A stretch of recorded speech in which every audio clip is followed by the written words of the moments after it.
So yan, so welcome back sa ating channel. So for today's video is pupunta po tayo doon sa aming simbahan. Magmotor lang po tayo kasi pupunta na po ako doon sa farm. So muhapit na lang ko og panagkot, no? Kasi yan po kasi isa sa mga tradisyon pag may birthday, managkot ka, magpapasalamat sa Panginoong Diyos para marami pang blessings na darating. So samahan niyo ako, punta tayo doon sa aming simbahan. So tara, so, kailangan mag-mask tayo. Tapos kailangan magsuot tayo ng helmet. Oo, dala tayo ng helmet, no? Yan. So let's go.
na i-parking ang aking sasakyan.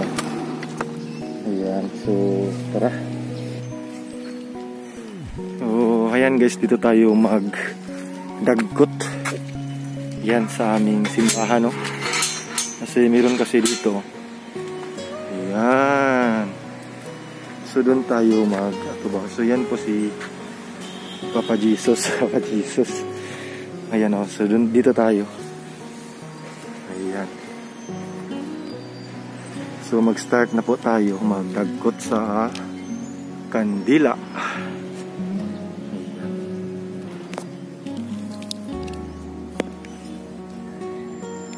Ayan. Dagkotan na nato.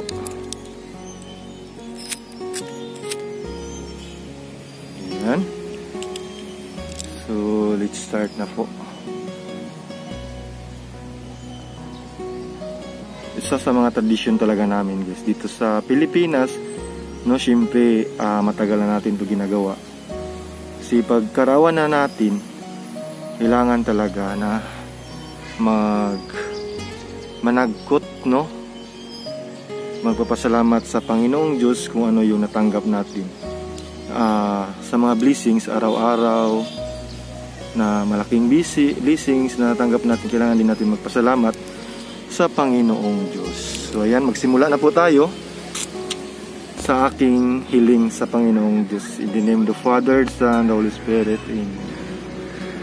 Oh Lord, thank you Lord sa lahat ng mga blessings na natanggap ko. Siyempre sa mga pamilya ko, nandyan lahat, sumusuporta, mga kaibigan, mga barkada, mga solid supporters ko, mga OFW, na nandyan sila parati, hindi nila ako pinababayaan, na hanggang matupad ko po yung yung pangarap ko. Syempre yung ating mga basher dyan, Lord, gabayan niyo po sila, bigyan niyo po sila ng mabuting kalusugan at saka ilikay sila sa sakit o disgrasya. Labi na Lord sa mga kong pamilya, anak, asawa, tapos yung mga magulang ko, side din ng mga magulang ng asawa ko na nandyan sila always na sumusuporta. Yung kapatid ko po nasa Taiwan, si Inday Jiram, so bigyan niyo po siya ng magandang kalusugan doon. Siyempre sa kanyang family doon, si Bro Wayne, tapos si Mamsi at saka si Papsi, tapos si Sky at saka si Star. Yan. Bigyan niyo po sila ng magandang kalusugan at magandang kaisipan po na yun nga araw-araw nilang ginagawa doon sa Taiwan, no? Sana Lord, yung wish ko lang talaga na sa birthday ko na lagi akong healthy, wala akong dinadamdam na sakit, tapos kahit marami tayong trabaho, ganyan, nagpapasalamat po ako sa inyo Lord, kasi hindi niyo ako pinababayaan kahit na pagod, puyat, pero mawawala talaga yung pagod, stress ko dahil sa inyo yan Lord. Binigyan niyo po ako ng magandang pangangatawan, no? Always na nandyan kayo palagi sa aking paligid, sa isipan, puso't isipan ko. Tapos siyempre papasalamat din ako Lord sa taong tumutulong sa akin, si Ate Charing po, yan. Tapos yung mga taong malapit sa akin, oo, siyempre si Kuya RJ Bibs din po, sana is makalarga na po siya sa barko niya, no? At saka bigyan niyo po siya ng magandang isipan at saka kalusugan, ilikay siya sa sakit o disgrasya Lord. At saka sa kanyang family, si Ala Ate Dins, siyempre si Kuya Ritzy sa pamilya din niya, bigyan niyo po siya. Siyempre sa kapatid ko rin, yung dalawa kong babae, lahat po na hindi ko nabanggit, sana alam ko naman po na kung sino sila, alam nila, yung mga barkada ko po, sila King, Jeffrey, Kintoy, Andro, La Jojo, basta lahat po, Bayani, Daloy, Junjun din, kailangan mag healthy always si Junjun, yung barkada ko guys, no? Oo Lord, ayan. So yan lang Lord yung hinihiling ko sa inyo, no, na bigyan niyo po ng magandang pangangatawan yung mga sulod supporters, yung mga minamahal ko sa buhay. Siyempre ako rin, na laging nagpapasalamat always sa mga supporters ko. Nandyan sila always. Yan. So maraming salamat po talaga, Panginoong Diyos. Thank you, and thank you, Lord, sa mga blessings na natanggap ko this year hanggang sa ibang taon pa na dumating sa buhay ko. Oo. Happy 31st birthday ko po. So, it's a big blessings po sa mga lahat ng natanggap ko, Panginoong Diyos. Thank you, and maraming salamat.